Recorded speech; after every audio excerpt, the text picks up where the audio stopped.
केरल के कोच्चि की मारिया मोनिका सुसराज कन्नड़ फिल्म की एक्ट्रेस थी। 2002 में कन्नड़ फिल्म झूठ से कैरियर की शुरुआत की। 2003 में एक्सक्यूज मी, 2024 में ओके सर ओके और 2007 में एकांता जैसी फिल्मों में काम किया।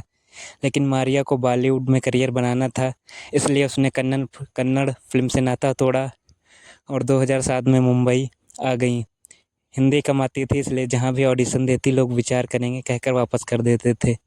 25 साल के नीरज ग्रोवर ने मास कम्युनिकेशन किया और सिनर्जी एडलैब्स या यूं कहे स्टार टीवी से जुड़ गए। यह एक प्रोडक्शन हाउस था जिसके जरिए लोगों को एक्टिंग के लिए चुना जाता था। चुनने वाली टीम में नीरज भी शामिल थे। क्या आप पाँचवीं पास से तेज हैं नाम का एक कार्यक्रम टीवी पर आता था। शाहरुख खान उसे लीड करते थे। नीरज उस प्रोग्राम की प्रोडक्शन टीम में थे। एक दिन एक टीवी सीरियल के ऑडिशन में मारिया सुसाईराज आई थी। नीरज ने टेस्ट के लिए बुलाया और सवाल पूछे। हिंदी में सवाल होने के कारण मारिया सही से जवाब नहीं दे पाई। नीरज ने कहा, मारिया, यहाँ हमें ऐसा व्यक्ति चाहिए जो हिंदी बेहतर ढंग से बोल सके। क्योंकि यह प्रोग्राम हिंदी में है, इसलिए हम आपको किसी और प्रोग्राम में मौका देंगे। नीरज उठकर चले गए। मारिया ने ऑफिस के ही किसी व्यक्ति से नीरज का नंबर ले लिया।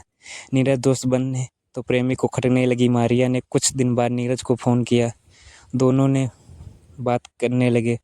मुलाकात शुरू हुई। ये मुलाकात कभी रेस्टोरेंट में, कभी समुंदर के किनारे होती। मारिया का एक प्रेमी कोच्चि में ही था। नाम था जेरोम मैथ्यू। जेरोम और मारिया की स्कूलिंग साथ हुई। कॉलेज में गए तब भी साथ रहे, लेकिन इससे बाद जेरोम ने नेवी ज्वाइन कर ली और मारिया फिल्मों में काम करने लगी। मारिया ने जेरोम को नीरज से हुई दोस्ती के बारे में बताया था। जेरोम को ये दोस्ती एकदम पसंद नहीं थी, लेकिन वह कुछ बोलता नहीं था।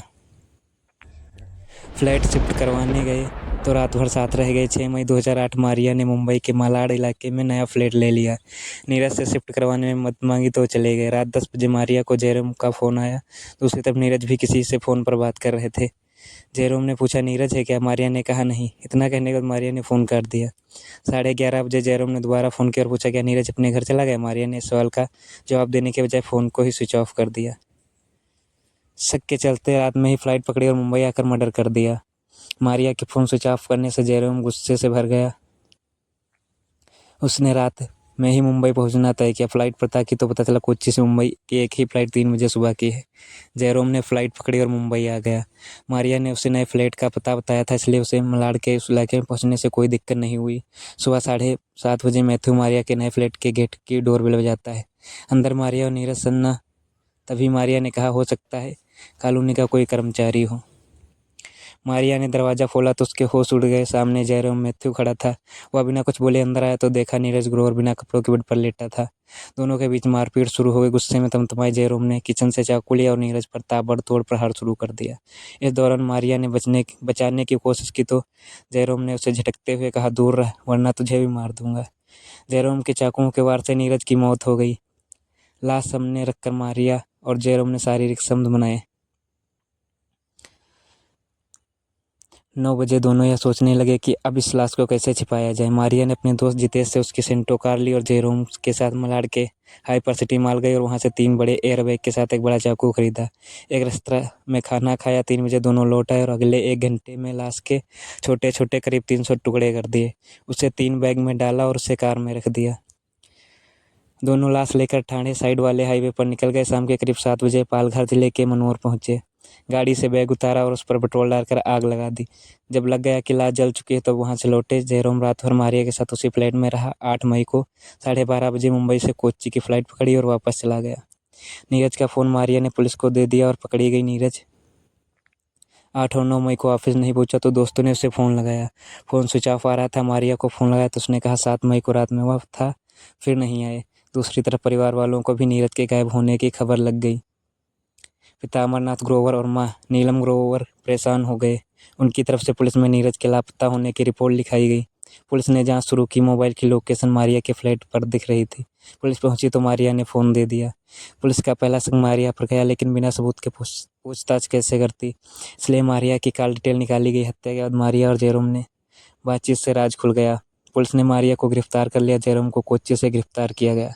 दोनों से पूछताछ की गई तो पता कि दोनों ने सच बताया कि जिस गाड़ी से लाश को ले जाया गया था उसकी जांच हुई तो उसमें खून के धब्बे मिले। फोरेंसिक टीम ने सारे जरूरी सबूत इकट्ठा किए और उसे कोर्ट में जमा किया। कोर्ट ने जितनी सज़ा सुनाई उससे ज़्यादा समय तक मारिया जेल में रह चुकी थी। मारिया और जेरोम की गिरफ्तारी के बाद मुंबई सेशन कोर्ट में सुनवाई शुरू हुई। मारिया ने अदालत के सामने अपना गुनाह तो कबूल किया, लेकिन बयान बदल दिया। मारिया ने कहा, मैंने कुछ नहीं किया। जेरोम और नीरज की लड़ाई के दौरान मैंने बचाने की कोशिश की। जेरोम ने मुझे भी मार देने की धमकी दी, इसलिए मैं पीछे हट गई। कोर्ट ने सभी की दलीलों को सुना और सारे सबूत देखे और फैसला लिख लिया। 11 जुलाई 2011 को कोर्ट ने जेरोम को IPC 1860 के सेक्शन 304 के तहत 10 साल की सज़ा सुनाई। मारिया को सेक्शन 201 के तहत सबूत मिटाने का दोषी बताते हुए कोर्ट ने 3 साल की सज़ा सुनाई। जिस दिन सज़ा सुनाई गई उसी दिन मारिया बाहर आ गई, क्योंकि उसने 3 साल से अधिक वक्त जेल में बिता लिया था। कोर्ट ने दोनों दोषियों पर 50,000 रुपये जुर्माना भी लगाया। सज़ा के दौरान कोर्ट ने कहा, यह हत्या कोई सुनियोजित हत्या नहीं थी, गुस्से में किया गया कत्ल था। जेरोम कोई हथियार लेकर नहीं आया था। मारिया ने जेरोम को रोकने का प्रयास किया, लेकिन बात नहीं बनी। 10 साल की सज़ा के बाद जेरोम मैथ्यू भी जेल से बाहर आ गया। कोर्ट के इस फैसले से नीरज ग्रोवर का परिवार संतुष्ट नहीं हुआ। परिवार ने कहा, ये सरकार का काम है कि वह इस फैसले को हाईकोर्ट में चैलेंज करे। हमारे पास इतना पैसा नहीं कि हम लड़ाई लड़े। किसी भी कोर्ट में कोई चैलेंज नहीं किया गया। जेरोम भी 2018 में जेल से बाहर आ गया। फैसले के तुरंत बाद बॉलीवुड डायरेक्टर राम गोपाल वर्मा ने नीरज ग्रोवर मर्डर केस पर फिल्म बना दी। नाम रखा नॉट ए लव स्टोरी। यह फिल्म 18 दिनों की शूटिंग में पूरी हुई। 19 अगस्त 2011 को जब रिलीज हुई तब राम गोपाल वर्मा ने कहा था कि मारिया को यह फिल्म जरूर देखना चाहिए।